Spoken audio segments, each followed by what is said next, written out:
Pertemuan di Yogyakarta. Anna Ivanova berasal dari Novosibirsk, kota besar di Siberia, Rusia. Dia lahir tahun 1994, anak tunggal. Ayahnya insinyur tambang, ibunya guru bahasa Inggris di sekolah menengah. Sejak kecil Anna suka menggambar. Setelah lulus SMA, dia masuk Universitas Seni Rupa di Moskow. Hidup di Moskow mahal, jadi dia kerja paruh waktu di kafe sambil kuliah. Tahun 2018 dia dapat beasiswa pertukaran pelajar 1 tahun ke Fakultas Seni Rupa Universitas Gadjah Mada, Yogyakarta. Beasiswa itu termasuk biaya kuliah, asrama, dan uang saku kecil. Anna senang sekali karena belum pernah ke Asia sama sekali. Dia tiba di Bandara Adi Sucipto akhir Agustus 2019. Cuaca panas sekali, beda jauh dengan Rusia yang saat itu mulai dingin. Di bandara dia dijemput staf kampus, langsung dibawa ke asrama putri di Pogung. Kamarnya kecil, berdua dengan mahasiswi lokal bernama Rani yang ramah tapi jarang di kamar karena sering pulang ke Solo. Hari pertama kuliah, Anna bingung. Semua papan tulis pakai bahasa Indonesia, dosen bicara campur bahasa Jawa. Anna hanya bisa bahasa Inggris dan Rusia. Dia duduk paling belakang, mencatat apa yang dia pahami. Saat istirahat makan siang, dia pergi ke kantin sendirian. Kantin ramai, semua orang sudah punya kelompok sendiri. Anna beli nasi kucing dan es teh, duduk di pojok. Tiba-tiba ada pria mendekat membawa nampan. Dia taruh nampan di meja Anna, duduk tanpa minta izin. Namanya Bayu Santoso, mahasiswa S2 Seni Lukis semester 3. Bayu orang Wonosobo, sudah 2 tahun di Yogyakarta. Kulitnya sawo matang, rambut pendek agak keriting, tinggi sekitar 170 cm. Dia pakai kaos oblong biasa dan celana jeans. Bayu tersenyum, lalu makan sambil sesekali melirik Anna. Setelah selesai makan, dia angkat nampan dan pergi tanpa bicara apa-apa. Anna bingung tapi tidak terlalu memikirkan. Besoknya kejadian sama. Bayu datang, duduk sebentar, makan, pergi. Hari ketiga Anna sudah berani tersenyum duluan. Hari keempat Bayu akhirnya membuka mulut. Dia tanya pakai bahasa Indonesia pelan, dari mana Anna berasal? Anna jawab, Rusia. Bayu mengangguk, bilang dia pernah lihat salju di YouTube. Anna tertawa kecil. Sejak itu mereka sering duduk bareng di kantin. Bayu bantu Anna terjemahkan catatan kuliah. Anna ajarin Bayu beberapa kata Rusia seperti spasibo dan private. Bayu suka bawa oleh-oleh kecil dari pasar, kadang klepon, kadang wingko babat. Anna suka sekali makanan manis. Jadi setiap kali Bayu bawa jajanan, Anna langsung habis dalam 5 menit. Oktober 2019 mereka mulai jalan bareng di luar kampus. Pertama ke Malioboro malam hari. Bayu ajak Anna naik becak. Anna takut tapi akhirnya mau. Mereka makan gudeg di warung pinggir jalan. Anna suka gudeg yang manis, tapi tidak tahan pedasnya sambal krecek. Bayu tertawa lihat Anna kipas-kipas mulut. Setelah itu mereka sering jalan ke tempat-tempat biasa yang dikunjungi mahasiswa. Alun-alun Kidul, Tugu, Benteng Fredeburg. Anna mulai belajar bahasa Indonesia lebih serius. Dia beli kamus kecil, tiap malam buka YouTube belajar pengucapan. Bayu sabar sekali mengoreksi. Kalau Anna salah ngomong, saya lapar, jadi, saya lapar buaya. Bayu cuma ketawa tanpa mengejek. Anna merasa nyaman dengan Bayu, karena dia tidak pernah memaksa Anna cepat bisa bahasa Indonesia. November 2019 Anna pindah dari asrama ke kos-kosan di Gejayan, karena asrama terlalu banyak aturan. Kosnya kecil, 1 kamar mandi dalam, harga 900.000 per bulan. Bayu bantu angkat koper. Sejak itu mereka semakin sering ketemu. Kadang Bayu datang ke kos Anna bawa laptop. Mereka nonton film Rusia yang diberi subtitle Indonesia. Anna suka sekali kalau Bayu tertawa lihat adegan lucu di film Ivan Vasilyevich Changes Profession. Desember 2019 mereka resmi pacaran. Tidak ada momen khusus. Cuma suatu malam diangkut pulang dari pasar Beringharjo, Bayu pegang tangan Anna dan Anna tidak menarik tangan. Sejak itu mereka selalu bergandengan kalau jalan. Anna mulai masak makanan Indonesia di kosnya. Pertama-tama cuma telur dadar dan sayur bayam. Lalu dia coba bikin opor ayam dari resep internet. Hasilnya agak aneh, kuahnya terlalu kental, tapi Bayu tetap makan 2 piring. Anna senang sekali lihat Bayu lahap. Libur semester, Januari 2020, Bayu ajak Anna ke Wonosobo pertama kali. Cuma 2 hari 1 malam.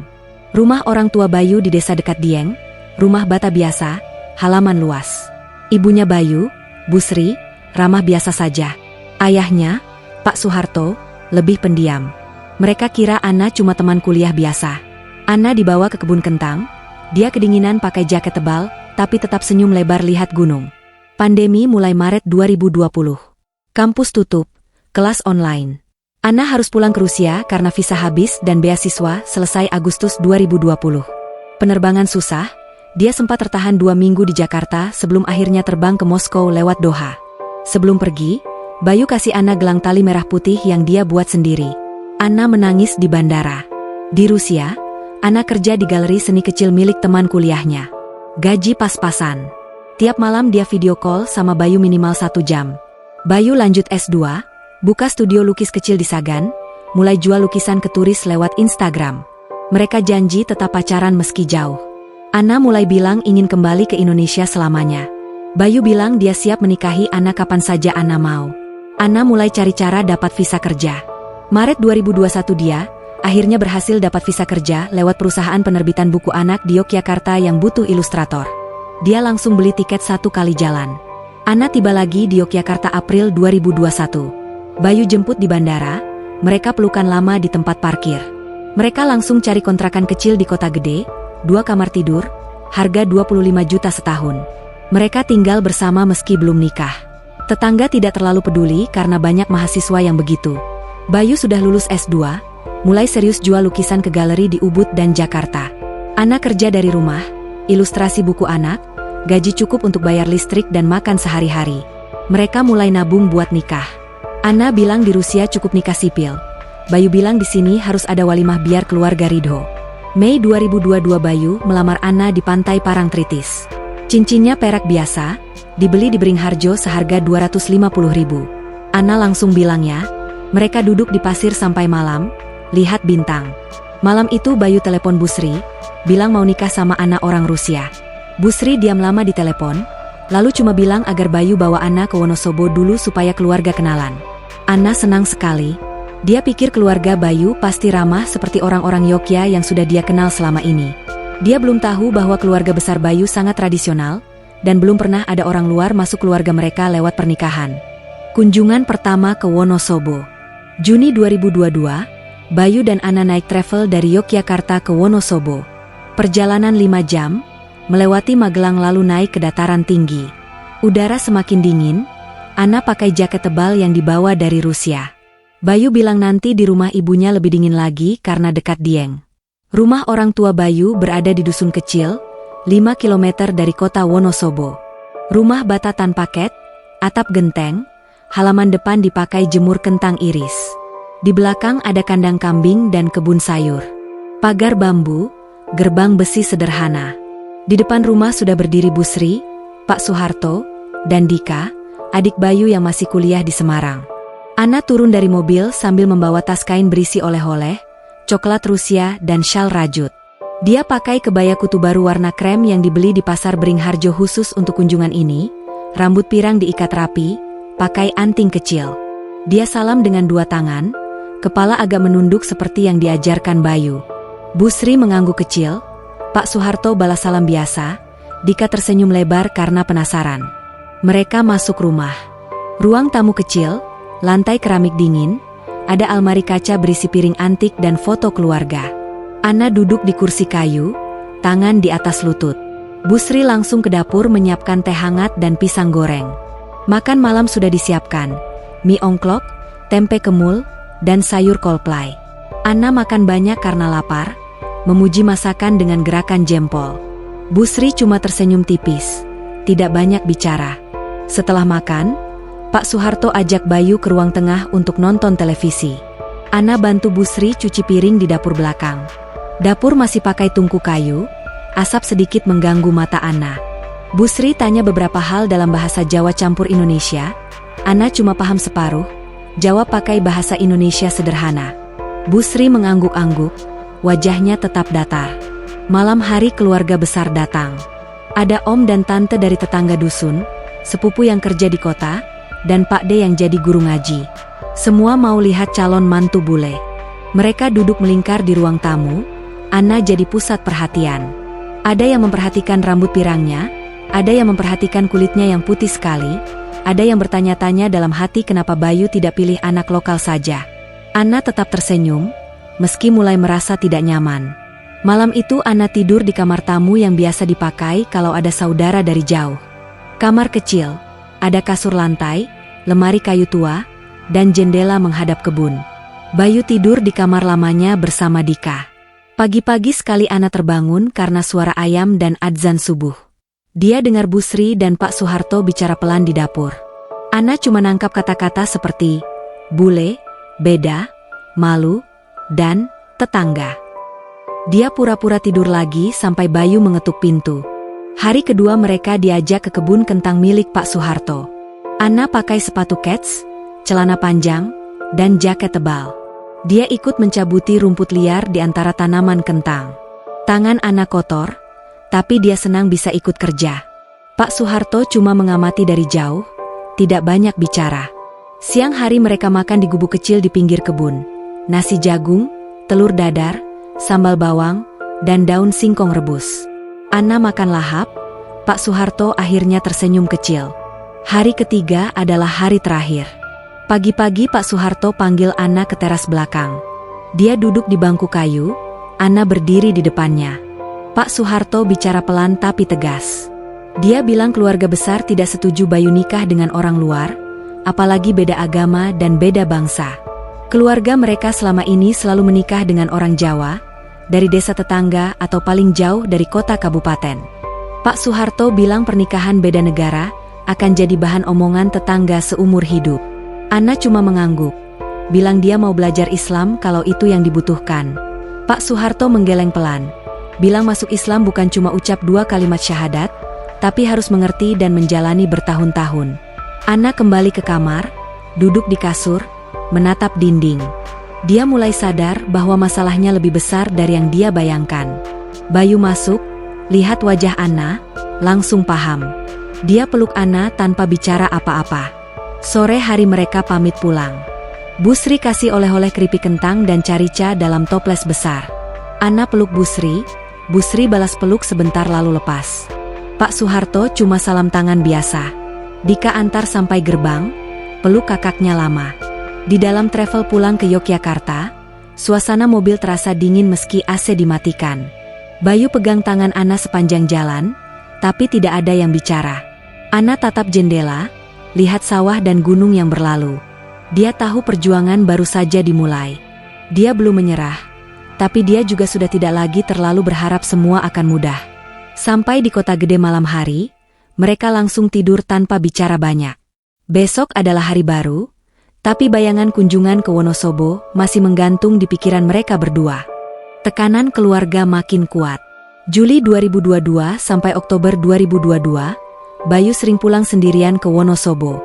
Setiap akhir pekan dia naik bus malam, pulang Sabtu pagi, kembali ke Yogyakarta Senin pagi. Anna tetap di rumah kontrakan kota gede, kerja ilustrasi dari pagi sampai sore. Dia sudah mulai terbiasa hidup sendiri 2 hari setiap minggu. Setiap Bayu pulang, Bu Sri menangis di depannya. Dia bilang Bayu durhaka kalau tetap mau nikah sama orang Rusia. Bu Sri takut tetangga mencemooh, takut keluarga besar malu, takut cucunya nanti tidak bisa bahasa Jawa. Pak Soeharto lebih keras. Dia bilang sudah ada calon yang cocok untuk Bayu sejak kecil. Namanya Wulan, anak guru ngaji di dusun sebelah. Wulan sudah selesai D4 kebidanan di Purwokerto. Orangnya pendiam, rajin ke pengajian, dan keluarganya kenal baik. Anna tahu semua itu dari cerita Bayu. Bayu pulang dengan wajah lelah, mata merah, kadang bau kopi dan rokok padahal dia sudah jarang merokok. Anna cuma peluk Bayu, buatkan teh manis hangat, lalu tidur tanpa banyak bicara. Anna mulai ikut pengajian kecil di masjid dekat kontrakan. Pengajian khusus ibu-ibu setiap Selasa malam. Dia pakai mukena pinjaman, duduk paling belakang, dengar ustazah ceramah pakai bahasa Indonesia. Setelah pengajian selesai, Anna sering diminta perkenalan. Dia bilang namanya Anna, dari Rusia, sedang belajar Islam. Beberapa ibu-ibu ramah, kasih dia jajanan, ajak ke rumah kalau butuh apa-apa. Tapi ada juga yang cuma melirik lalu pergi. Agustus 2022 Anna mulai belajar baca Al-Quran dari nol. Dia ikut TPA dewasa di masjid yang sama, 2 kali seminggu. Guru ngajinya ibu paruh baya bernama Bu Nur. Anna belajar pelan, huruf hijayah masih sering terbalik. Tapi dia tekun, Tiap malam latihan sendiri pakai aplikasi di handphone. Oktober 2022 Bayu dipanggil ke rapat keluarga besar di rumah Pak Soeharto. Hadir hampir 50 orang. Pak D, Bude, Om, Tante, Sepupu. Mereka duduk di tikar pandan, makan nasi liwet bersama, lalu masuk pembicaraan serius. Pak Soeharto buka rapat. Dia bilang kalau Bayu tetap nikah sama Ana, maka Bayu akan dianggap tidak ada lagi di silsilah keluarga. Warisan tanah dan rumah tidak akan diberikan. Semua saudara diminta tidak datang kalau ada walimah. Beberapa sepupu mengangguk setuju, beberapa diam saja. Tidak ada yang berani membela Bayu secara terbuka. Bayu pulang ke Yogyakarta malam itu juga. Dia sampai rumah jam 2 pagi, masuk kamar, duduk di lantai, wajah pucat. Ana bangun, nyalakan lampu kecil, lihat Bayu gemetaran. Bayu cerita semua. Ana cuma pegang tangan Bayu, tarik dia tidur, peluk sampai pagi.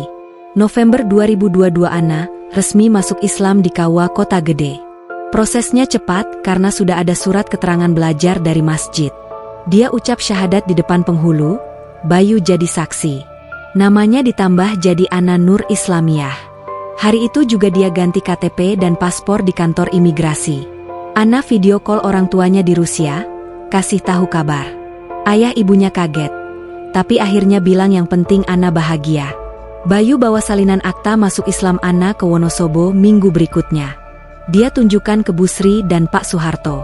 Busri lihat sekilas, lalu bilang masuk Islam cuma di kertas. Hatinya belum tentu ikhlas.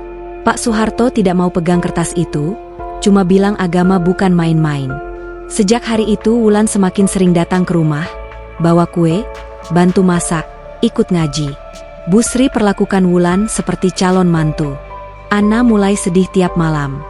Dia tetap kerja, tetap ke pengajian, tetap latihan ngaji, tapi nafsu makan berkurang. Berat badannya turun 5 kilo dalam 2 bulan. Wajahnya pucat, mata cekung. Bayu lihat, tapi tidak tahu harus bagaimana. Dia cuma kerja lebih keras, ambil pesanan lukisan lebih banyak, supaya ada uang kalau suatu hari keluarganya benar-benar memutus hubungan. Desember 2022 Ana mulai pakai kerudung setiap hari, bukan cuma saat ke masjid. Dia beli kerudung segi 4 warna-warna kalem di pasar Kota Gede. Tetangga kontrakan mulai memanggil Mbak Ana dengan lebih hormat. Beberapa ibu-ibu mulai ajak Ana arisan bulanan. Ana ikut, meski belum bisa banyak bicara, cuma senyum dan setor uang. Bayu mulai jarang tidur nyenyak. Dia sering duduk di teras sampai subuh, merokok lagi.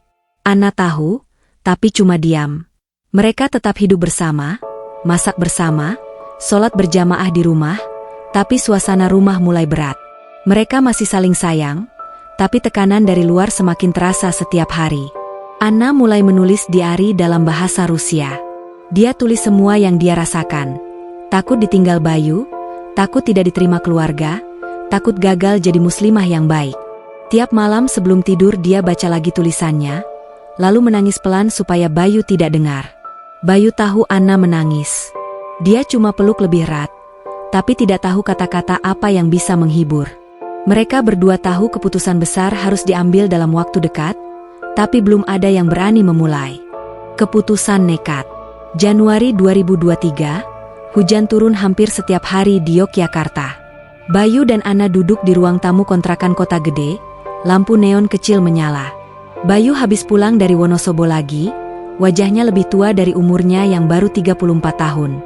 Dia taruh tas di lantai, lalu duduk di kursi plastik. Ana bawa 2 gelas teh hangat, duduk di sebelahnya. Mereka diam 5 menit.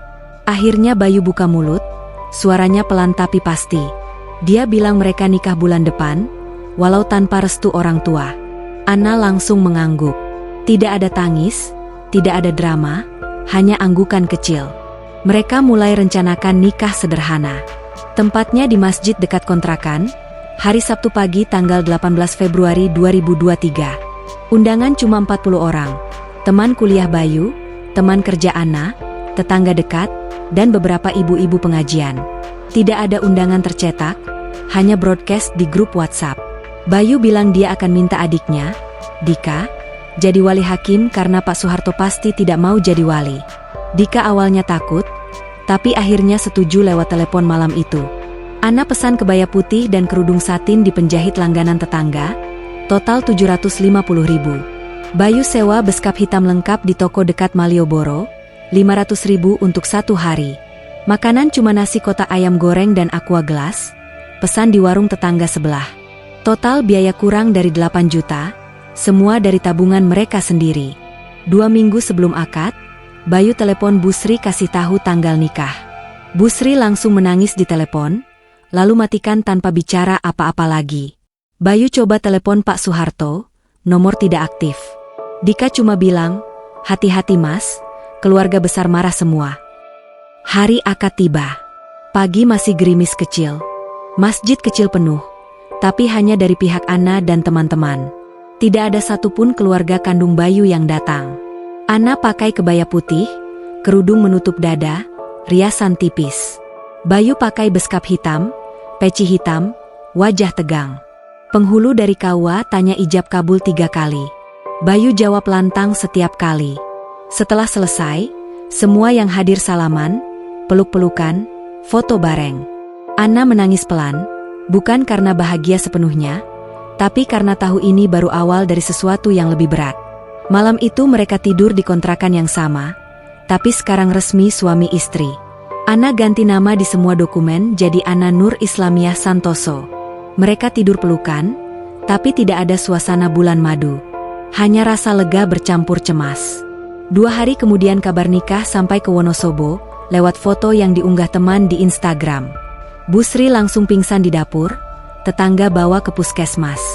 Tekanan darahnya tinggi. Pak Soeharto telepon Bayu malam harinya. Suaranya keras. Dia bilang Bayu sudah bukan anaknya lagi, jangan pernah pulang, jangan pernah telepon lagi. Telepon dimatikan. Esoknya Dika kirim pesan. Semua foto Bayu di ruang tamu sudah diturunkan dan disimpan di gudang. Bayu duduk di teras sampai subuh, merokok 1 bungkus. Ana duduk di sampingnya, pegang tangan, tidak bicara. Pagi harinya mereka lanjut hidup seperti biasa. Bayu ke studio lukis, Ana buka laptop kerja ilustrasi. Tetangga mulai memanggil Ana, Mbak Ana, dengan tambahan, selamat ya, setiap ketemu. Kehidupan di kota gede tetap biasa saja, tapi di dalam hati mereka berdua ada lubang besar yang baru terbuka. Maret 2023 Ana hamil. Tespek menunjukkan 2 garis merah di pagi hari. Dia tunjukkan ke Bayu, Bayu peluk Ana lama sekali. Mereka senang, tapi tidak berani cerita ke Wonosobo. Bayu bilang lebih baik tunggu sampai usia kandungan aman dulu. Ana setuju. April 2023 Bayu dapat pesanan lukisan besar dari hotel baru di Canggu, Bali. Dia kerja keras 2 bulan, uang masuk cukup besar. Mereka mulai nabung buat persiapan bayi. Ana beli baju hamil longgar, mulai makan lebih banyak, minum susu hamil setiap malam. Mei 2023 Dika datang diam-diam ke Yogyakarta. Dia naik motor dari Semarang, sampai kota gede malam hari. Dia lihat Ana yang perutnya mulai membuncit, peluk kakaknya, kasih oleh-oleh carica. Dika bilang Busri masih sakit-sakitan setelah pingsan, tapi tetap tidak mau dengar nama Bayu. Pak Soeharto tambah keras, bahkan melarang Dika menyebut nama Bayu di rumah. Juni 2023 Ana kontrol ke bidan langganan. Janin sehat, usia 4 bulan. Bidan bilang jenis kelamin belum jelas. Ana mulai belajar merajut boties kecil warna kuning. Bayu setiap malam pegang perut Ana, tersenyum sendiri. Juli 2023 Ana mulai merasa mual berat lagi. Dia sering muntah pagi hari, badan lemas. Bayu cuti dari studio, temani Ana ke dokter kandungan di rumah sakit swasta. Dokter bilang kandungan lemah, harus istirahat total 2 minggu. Ana patuh, hanya tidur dan makan di tempat tidur. Agustus 2023 Ana sudah bisa bangun lagi. Perutnya membesar cepat. Bayu pasang tirai baru di kamar, beli kasur baru yang lebih empuk. Mereka mulai siapkan nama bayi. Kalau laki-laki mau pakai Ivan Bayu Santoso, kalau perempuan Ana Sofia Santoso. Tapi di balik semua persiapan itu, Bayu sering duduk sendirian di teras malam hari. Dia tahu keputusan nekat mereka sudah mengubah segalanya untuk selamanya. Ana tahu suaminya sedih, tapi dia juga tidak tahu cara menghibur selain tetap ada di sampingnya setiap hari. Hidup terus berjalan. Mereka tetap kerja, tetap sholat, tetap makan bersama. Tapi setiap kali handphone Bayu berbunyi dan nomor dari Wonosobo muncul, dia langsung matikan. Hubungan dengan keluarga kandungnya sudah benar-benar putus, dan mereka berdua tahu itu tidak akan mudah diperbaiki lagi. Pemutusan hubungan total. September 2023, Anna masuk bulan kelima kehamilan. Perutnya sudah bulat besar, gerakannya lambat, sering pegal pinggang. Bayu pasang AC kecil di kamar supaya Anna tidak kegerahan. Mereka sudah beli kereta bayi secon, lemari kecil, dan beberapa baju bayi warna netral. Semua barang ditata rapi di kamar depan yang dikosongkan khusus untuk anak nanti. Oktober 2023, tiba-tiba Anna keluar flek coklat. Malam itu dia merasa sakit perut hebat, seperti ditusuk-tusuk. Bayu langsung panik, telepon taksi, bawa Anna ke IGD Rumah Sakit Sarjito. Dokter USG bilang detak jantung janin sudah tidak ada. Anna harus segera dikuret malam itu juga. Operasi kecil selesai jam 3 pagi. Anna terbangun jam 6, langsung menangis pelan. Bayu duduk di samping ranjang, pegang tangan Anna, matanya merah. Mereka pulang 2 hari kemudian. Rumah kontrakan terasa kosong. Kereta bayi masih terbungkus plastik. Baju-baju kecil masih dilipat rapi di lemari. Anna duduk di sofa, tatap dinding kosong berjam-jam.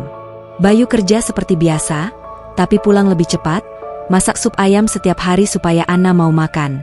Anna turun berat badan lagi, wajahnya tirus, mata bengkak. November 2023, Bayu telepon Dika minta tolong kasih tahu Busri tentang keguguran. Dika kasih tahu malam itu.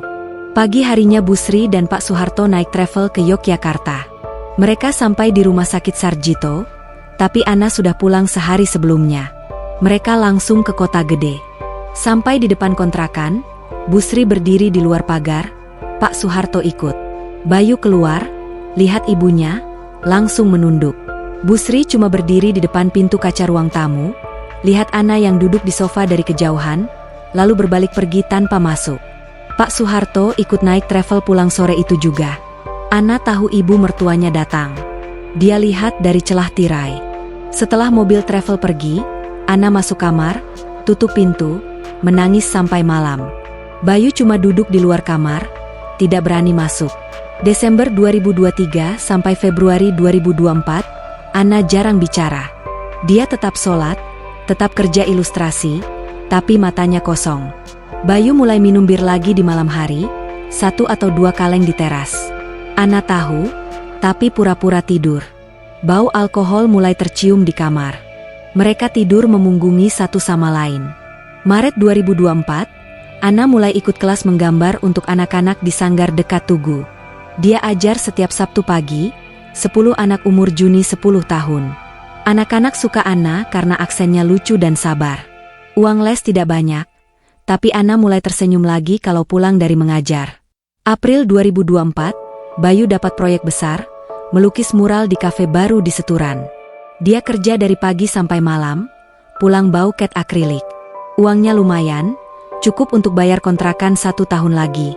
Mereka mulai nabung untuk beli rumah kecil, meski masih jauh.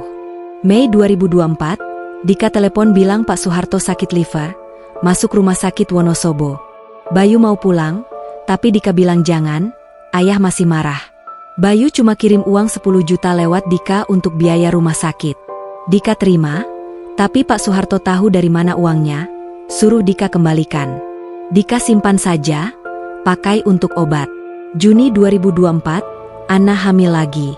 Tes pack positif di pagi hari. Kali ini dia tidak langsung cerita ke Bayu. Dia tunggu sampai usia 2 bulan, baru tunjukkan hasil USG kecil. Bayu lihat foto kantong janin, langsung peluk Anna, menangis. Mereka janji kali ini lebih hati-hati. Anna langsung berhenti kerja berat, hanya ambil proyek ilustrasi ringan. Bayu pasang larangan merokok dan minum di rumah. Juli sampai November 2024, kehamilan Anna berjalan lancar. Perut membesar lagi, gerakan bayi mulai terasa. Bayu setiap malam pegang perut, tersenyum sendiri. Mereka beli perlengkapan bayi baru, kali ini warna biru muda karena USG bilang laki-laki. Nama tetap Ivan Bayu Santoso. Desember 2024, Busri kena kanker payudara stadium akhir. Dika telepon malam hari, suaranya gemetar, minta Bayu pulang. Bayu langsung packing tas. Ana ikut meski perutnya sudah sangat besar, usia 8 bulan. Mereka naik mobil sewaan malam itu juga, sampai Wonosobo jam 5 pagi. Sampai di depan rumah, pintu besi terkunci rapat. Pak Soeharto berdiri di dalam pagar, lihat Bayu dan Ana, lalu teriak supaya pergi, bilang ibunya tidak mau lihat Ana. Bayu tetap masuk sendirian, Ana tunggu di mobil. Di dalam rumah, Busri terbaring di kamar, tinggal kulit dan tulang, infus di tangan. Bayu duduk di samping ranjang, pegang tangan ibunya. Busri buka mata lelet, lihat Bayu, tangannya bergerak pelan mencari wajah anaknya. 3 hari kemudian Busri meninggal dunia. Pemakaman diadakan keesokan harinya. Bayu ikut mengantar jenazah ke kubur, berdiri paling belakang. Banyak keluarga besar datang, tapi tidak ada yang mau salam sama Bayu. Setelah pulang dari kubur, Pak Soeharto kumpulkan keluarga besar di ruang tamu, umumkan secara resmi bahwa Bayu bukan lagi bagian dari keluarga. Semua harta warisan akan dibagi tanpa nama Bayu. Beberapa sepupu mengangguk, beberapa menunduk saja. Bayu keluar rumah, masuk mobil, langsung nyalakan mesin. Ana duduk di sebelah, pegang tangan Bayu sepanjang jalan pulang ke Yogyakarta. Mereka sampai Kota Gede jam 10 malam. Bayu masuk rumah, langsung duduk di lantai ruang tamu, diam sampai pagi. Ana duduk di sampingnya, tidak tidur juga. Hujan turun deras malam itu, suara air di atap seng terdengar keras. Hubungan dengan keluarga besar sudah benar-benar putus total. Tidak ada lagi telepon, tidak ada lagi pesan, bahkan Dika mulai jarang balas chat. Bayu dan Ana sekarang hanya punya satu sama lain, dan bayi yang sebentar lagi lahir. Titik terendah. Januari 2025, Ana melahirkan anak laki-laki di Rumah Sakit Bethesda Yogyakarta. Prosesnya cepat, hanya 4 jam dari kontraksi pertama sampai bayi keluar. Bayi lahir sehat, berat 3,2 kilo, tangisannya keras. Bayu memandikan bayi pertama kali dengan tangan gemetar. Nama resminya Ivan Bayu Santoso, dipanggil Ivan. Akta kelahiran langsung diurus di rumah sakit, kartu keluarga baru hanya berisi 3 nama, Bayu, Ana, Ivan. Mereka pulang ke kontrakan Kota Gede hari ketiga. Tetangga bantu bawa makanan, ada yang kasih selimut bayi, ada yang kasih popok kain. Ana tidur banyak, badannya masih lemas. Bayu cuti 2 minggu dari studio lukis, urus semua sendiri, ganti popok, mandikan Ivan, masak bubur untuk Ana. Malam hari Ivan sering menangis, mereka bergantian bangun. Kurang tidur membuat wajah mereka berdua pucat. Februari 2025, Bayu mulai kerja lagi. Pesanan lukisan menumpuk karena selama cuti dia tidak ambil proyek baru. Dia kerja dari jam 7 pagi sampai jam 10 malam, kadang bawa kanvas ke rumah supaya bisa jaga Ivan kalau Ana tidur. Uang masuk cukup, tapi tabungan cepat habis untuk susu formula dan popok. Maret 2025, Dika datang diam-diam ke Yogyakarta naik motor. Dia sampai sore hari, bawa tas berisi carica dan keripik kentang buatan tetangga. Dika lihat Ivan yang sedang tidur di ayunan kain, langsung tersenyum lebar, peluk Bayu erat. Dia bilang Pak Soeharto sekarang sering batuk-batuk, badannya kurus, tapi tetap keras kepala, tidak mau dengar nama Bayu. Dika kasih foto keluarga lama, yang masih ada Bayu kecil pakai baju SD. Bayu terima foto itu, simpan di laci tanpa bicara apa-apa. April 2025, Ivan mulai demam tinggi. Malam hari suhunya 39 derajat, kejang kecil. Bayu dan Ana panik, langsung bawa ke IGD Sarjito. Dokter bilang infeksi saluran napas, harus dirawat 3 hari. Biaya masuk 10 juta, Bayu bayar pakai kartu kredit. Mereka tidur di kursi rumah sakit bergantian. Ivan sembuh, tapi Bayu tambah stres. Tagihan kartu kredit mulai menumpuk. Mei 2025, Ana mulai buka kelas menggambar kecil di rumah. Hanya 5 anak tetangga, Sabtu pagi, bayar 50.000 per pertemuan. Uangnya kecil, tapi cukup buat beli susu dan popok. Ana senang karena bisa kerja sambil jaga Ivan. Bayu lihat Ana mulai tersenyum lagi kalau mengajar, jadi dia pasang papan tulis kecil di teras. Juni 2025, kontrakan naik harga jadi 30 juta setahun. Pemilik bilang mau renovasi. Bayu dan Ana hitung tabungan, tidak cukup beli rumah. Mereka cari kontrakan baru di Sleman, lebih murah, tapi tetap harus pindah. Pindahan dilakukan sendiri pakai pick-up sewaan. Ivan sudah 5 bulan, mulai tengkurapan, suka tertawa kalau digelitik. Juli 2025, Bayu dapat telepon dari galeri di Jakarta, 2 lukisannya laku terjual, total 50 juta. Uang masuk langsung dipakai lunasi kartu kredit dan sisanya untuk DP rumah kecil di Sleman, tipe 45, 2 kamar, halaman kecil. Rumahnya di perumahan baru dekat Ring Road Utara, masih banyak tanah kosong di sekitar. Mereka pindah Agustus 2025. Rumah belum ada pagar, belum ada kanopi, tapi punya pohon mangga kecil di depan. September 2025, Ivan mulai merangkak. Ana pasang karpet tebal di ruang tamu supaya aman. Bayu kerja di kamar belakang yang dijadikan studio. Listrik sering biarpet, AC belum ada, tapi mereka sudah senang punya rumah sendiri. Tetangga baru ramah, sering kasih sayur dari kebun. Oktober 2025, Pak Soeharto stroke ringan. Dika telepon malam hari, bilang ayah sekarang susah bicara, tangan kiri lemah. Bayu mau pulang, tapi Dika bilang jangan, ayah masih bilang tidak mau lihat Bayu. Bayu cuma kirim uang lagi lewat Dika, kali ini 20 juta. Dika terima, pakai untuk perawatan. November 2025, Ivan sudah bisa berdiri pegang meja. Ana mulai ajar Ivan bilang, Mama, dan Papa. Bayu setiap malam pulang kerja langsung main sama Ivan, lupa capek. Mereka mulai hidup normal lagi. Bayu lukis, Ana ilustrasi dan ngajar, Ivan tumbuh sehat. Tapi di dalam hati Bayu masih ada lubang. Setiap kali lewat foto keluarga lama di laci, dia diam saja berjam-jam. Ana tahu, tapi tidak memaksa Bayu bicara. Mereka hanya hidup hari demi hari, bangun pagi, sholat, kerja, jaga Ivan, tidur malam. Tidak ada rencana besar, tidak ada harapan besar dari keluarga Wonosobo lagi. Hujan mulai sering turun. Rumah baru masih bau cat, lantai dingin, tapi hangat karena ada suara Ivan tertawa di dalamnya. Mereka sekarang benar-benar hanya bertiga, tanpa sanak saudara kandung di dekatnya. Titik terendah sudah mereka lewati, tapi bekas lukanya masih terasa setiap kali malam sunyi. Desember 2025, Ivan sudah berjalan kecil sambil pegang dinding. Rumah di Sleman mulai terasa penuh. Mainan plastik berserakan, popok kering di jemuran, botol susu di wastafel. Bayu pasang pagar besi sederhana di depan rumah supaya Ivan aman bermain di teras. Ana tanam bunga matahari di pot kecil, meski sering layu karena lupa disiram. Januari 2026, Bayu dapat undangan pameran tunggal di Galeri Seni Jakarta. Tema pamerannya, Rumah yang Hilang. 20 lukisan besar, hampir semua berwarna gelap. Gunung Dieng yang diselimuti kabut, rumah bata tanpa pintu, foto keluarga yang buram. Penjualan bagus, 10 lukisan laku dalam 2 minggu. Uangnya cukup untuk lunasi cicilan rumah 2 tahun sekaligus. Mereka juga beli kulkas baru dan mesin cuci. Februari 2026, Ivan ulang tahun 1 tahun. Ana dan Bayu adakan syukuran kecil di rumah baru.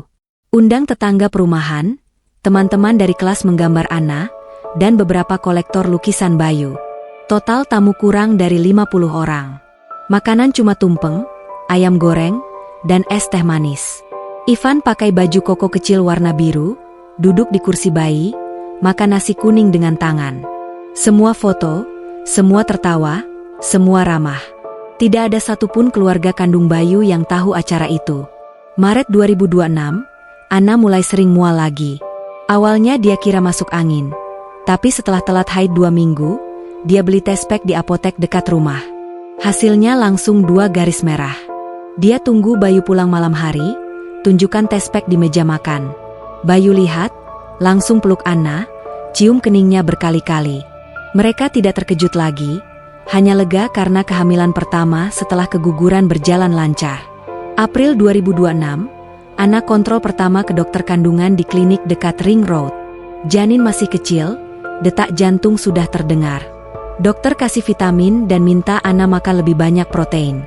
Ana mulai minum susu hamil 2 gelas sehari, makan telur rebus setiap pagi, tambah daging ayam atau ikan dimakan malam. Berat badannya naik 3 kilo dalam 1 bulan. Payudaranya mulai nyeri dan membesar. dia ganti bra biasa dengan bra menyusui yang lebih longgar. Mei 2026, mual pagi datang lagi, tapi tidak separah kehamilan Ivan. Anna tetap ngajar kelas menggambar, tapi sekarang hanya berdiri sebentar, lebih sering duduk. Anak-anak didiknya tahu Mbak Anna hamil, jadi mereka bantu angkat kursi atau bawa alat gambar. Anna mulai pakai baju hamil longgar warna pastel yang dibeli di Pasar Sleman. Juni 2026, perut Anna mulai terlihat membulat kecil. Ivan sering pegang perut mamanya, cium, lalu lari lagi. Anna mulai merasa gerakan janin di minggu ke-16, seperti gelembung kecil di dalam perut. Dia rekam video gerakan itu, tunjukkan ke Bayu malam hari. Bayu pegang perut Anna setiap pulang kerja, tunggu sampai merasakan tendangan kecil, lalu tersenyum lebar. Juli 2026, USG bulan kelima menunjukkan bayi perempuan. Dokter bilang plasenta bagus, air ketuban cukup, tali pusar normal. Anna dan Bayu sepakat nama Sofia Nur Santoso. Anna mulai beli baju bayi perempuan warna pink dan putih, meski masih sedikit karena takut sial. Payudaranya mulai keluar kolostrum, dia ganti baju dalam lebih sering. Agustus 2026, perut Anna sudah besar, pinggang sering pegal. Bayu beli bantal hamil panjang supaya Anna bisa tidur miring lebih nyaman. Anna mulai ngidam mangga muda, Bayu tiap pulang bawa 2 atau 3 buah dari pasar. Anna makan mangga muda dengan sambal rujak, Ivan ikutan makan, wajahnya kusut karena kecut. September 2026, Anna masuk trimester ketiga. Kakinya mulai bengkak kalau terlalu lama berdiri. Dia kurangi jam mengajar, hanya 3 kali seminggu. Bayu pasang AC di kamar tidur supaya Anna tidak kegerahan. Malam hari Anna sering susah tidur karena janin aktif menendang, terutama kalau Bayu baru pulang dan bicara dekat perut. Oktober 2026, Pak Soeharto stroke lebih berat. Bayu, Anna, dan Ivan naik mobil sewaan ke Wonosobo. Perut Anna sudah sangat besar, usia 8 bulan lebih. Di dalam mobil dia pakai sabuk khusus hamil, duduk selonjor karena tidak muat duduk biasa. Sampai Wonosobo, Anna jalan pelan-pelan, tangan pegang pinggang. Ivan lari-lari di depan, Dika sambut di gerbang. Di dalam rumah, Pak Soeharto lihat Anna yang hamil besar, matanya berkaca-kaca. Anna duduk di kursi dekat ranjang, pegang tangan mertuanya sebentar. Ivan naik ke kasur, peluk kakeknya. Tidak ada kata-kata besar, tapi suasana lebih hangat dari kunjungan sebelumnya. November 2026, kembali ke Sleman, Anna mulai persiapan melahirkan. Tas rumah sakit sudah siap, baju bayi, pakaian ganti, pembalut nifas, selimut kecil. Dia sering duduk di kursi goyang baru, pegang perut, latihan napas persalinan yang dipelajari dari YouTube. Bayu tiap malam pijat kaki Anna supaya bengkaknya berkurang. Desember 2026, kontraksi mulai datang tanggal 28 malam. Awalnya hanya kencang-kencang di perut, Anna masih bisa masak bubur untuk Ivan. Jam 2 pagi kontraksi makin sering, setiap 7 menit. Bayu bangunkan Ivan, titip ke rumah tetangga, lalu bawa Anna ke rumah sakit. Sofia lahir jam 6 pagi, berat 3,4 kilo, tangisannya lebih keras dari Ivan dulu. Bayu potong tali pusar sendiri, tangannya gemetar. Mereka pulang hari ketiga. Ivan lihat adiknya, langsung cium kening Sofia berkali-kali. Rumah sekarang lebih ramai. Tangisan bayi malam hari, popok 2 ukuran, botol susu 2 warna. Anna menyusui Sofia sambil gendong Ivan di pangkuan. Bayu sering pulang cepat, bantu ganti popok, masak, cuci baju. Malam tahun baru, mereka hanya duduk di teras. Sofia tidur di ayunan kain, Ivan tidur di pangkuan Bayu. Anna bersandar di bahu suaminya, perutnya sudah kempes lagi meski masih agak kendur. Hujan gerimis turun pelan. Bayu pegang tangan Anna, cium kening istrinya. Mereka tidak bicara apa-apa, tapi tahu bahwa keluarga kecil mereka sekarang sudah lengkap benar. Akar baru sudah tumbuh kuat di Sleman. 2 anak, 2 bahasa, 2 budaya, 1 atap. Cukup.